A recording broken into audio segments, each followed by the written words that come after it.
It was a chilly morning in Hazleton, Pennsylvania, when 9-year-old Marise Chiverella set off for school, clutching a small bundle of canned goods for her teacher. She was a shy girl, full of dreams of becoming a nun, her heart brimming with kindness. But Marise never made it to St. Joseph's parochial school. By the afternoon, her lifeless body would be found in a desolate coal mining pit, bound, gagged, and stolen from the world in the most brutal way imaginable. For nearly 6 decades, her killer remained a shadow, a phantom who haunted a community and a family desperate for answers.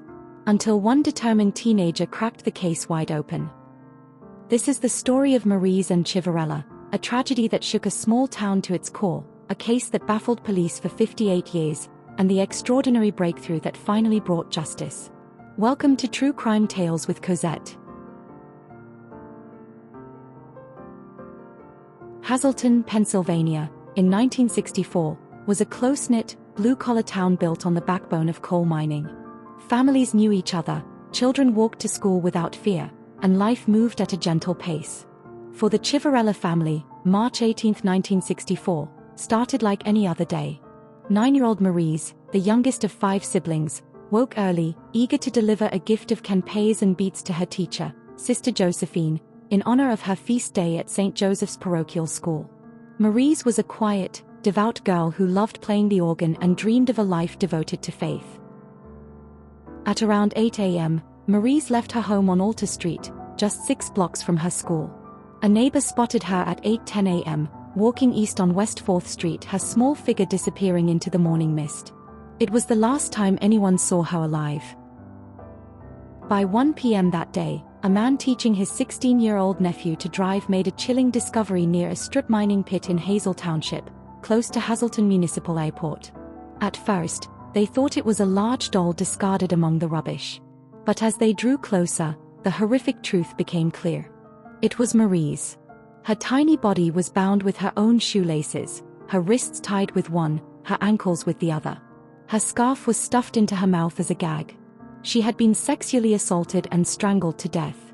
The canned goods she'd carried so proudly were scattered nearby, a heartbreaking reminder of her final act of kindness.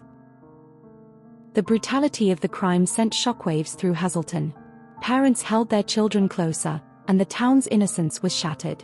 The Pennsylvania State Police launched a massive investigation, interviewing over 230 suspects, including a local priest and an exhibitionist who later took his own life. Despite amassing over 4,700 pages of case files, no arrests were made. Marise's parents, Carmen and Mary, were left to grieve without answers, their pain compounded by the knowledge that their daughter's killer was still out there. As years turned into decades, Marise's case grew cold. The Pennsylvania State Police never gave up, but leads dried up. Suspects were cleared, alibis checked, and theories exhausted. Marise's siblings, Ronald, Barry, David, and Carmen Marie, grew up haunted by their sister's absence. Their mother, Mary, would end every Sunday prayer with a plea: "Please help the Pennsylvania State Police find the man who hurt my daughter." In 2007, a breakthrough seemed possible. The state police's DNA lab extracted a suspect's profile from bodily fluids found on Marise's jacket. Every month, they checked it against national DNA databases, but no matches emerged. The case remained a painful mystery, until a new technology and an unlikely hero changed everything. Enter Eric Schubert, an 18-year-old history student at Elizabethtown College with a passion for genetic genealogy. In 2019, the Pennsylvania State Police partnered with Parabon Nanolabs to upload the suspect's DNA to GED Match, a public genealogy database. It returned a match to a distant relative, possibly a 6th cousin, of the killer. Schubert, who had already helped solve other cold cases, emailed the police, offering his expertise. Schubert's work was meticulous. For 18 months, he spent up to 20 hours a week tracing family trees, narrowing down hundreds of potential suspects. He provided names to Corporal Mark Barron, the lead investigator, who tracked down relatives and collected DNA samples. Schubert's voodoo, as Barron called it, was extraordinary. By 2020, the list was down to 4 suspects. One stood out: James Paul Forte, a Hazleton bartender who lived just 6 blocks from Marise's home. In 1974, Forte was arrested for sexually assaulting a 23-year-old woman in Hazel Township. On April 3, 1974, police charged him with involuntary deviate sexual intercourse, indecent assault, and aggravated assault after the victim reported being attacked inside Forte's Chevrolet on Stockton Mountain Road. A search of his car revealed hair samples and mud linking him to the crime scene. Released on $5,000 bail, Forte later pleaded guilty to aggravated assault on September 18, 1974, with sexual assault charges dropped. Judge Bernard C. Braminski sentenced him to 1 year of special probation and ordered him to pay the victim's hospital bills.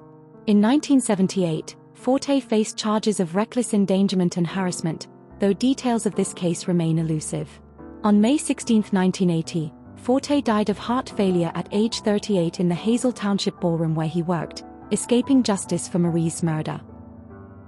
To confirm Forte's guilt, police exhumed his body in January 2022. On February 3, DNA from his remains matched the profile from Marise's jacket with odds of 1 in a septillion. On February 10, 2022, the Pennsylvania State Police announced that James Paul Forte was Marise's killer, closing the oldest cold case in Pennsylvania and the 4th oldest in the United States solved through genetic genealogy. At the press conference, Marise's siblings shared their bittersweet relief. Her sister Carmen Marie Ratke stated, "Our family will always feel the emptiness and sorrow of her absence. But thanks to the Pennsylvania State Police, justice has been served today." Marise's murder changed Hazleton forever. Parents warned their children, "Remember what happened to Marise," a caution that echoed for generations. The case also left a mark on the investigators, with over 230 state police personnel working on it over the decades. For Eric Schubert, now 21, solving Marise's case was a defining moment. The Chiverella family, though forever scarred, found solace in knowing Forte could no longer harm anyone. Marise's memory lives on in the organ she loved to play, still cherished by her siblings, and in the justice finally delivered after 58 years.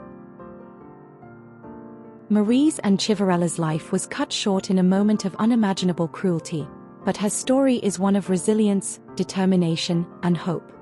Thanks to the tireless work of the Pennsylvania State Police and a young genealogist's brilliance, her family finally knows the truth. As we remember Marise, let's honor her by cherishing the innocence she embodied and the justice she deserved.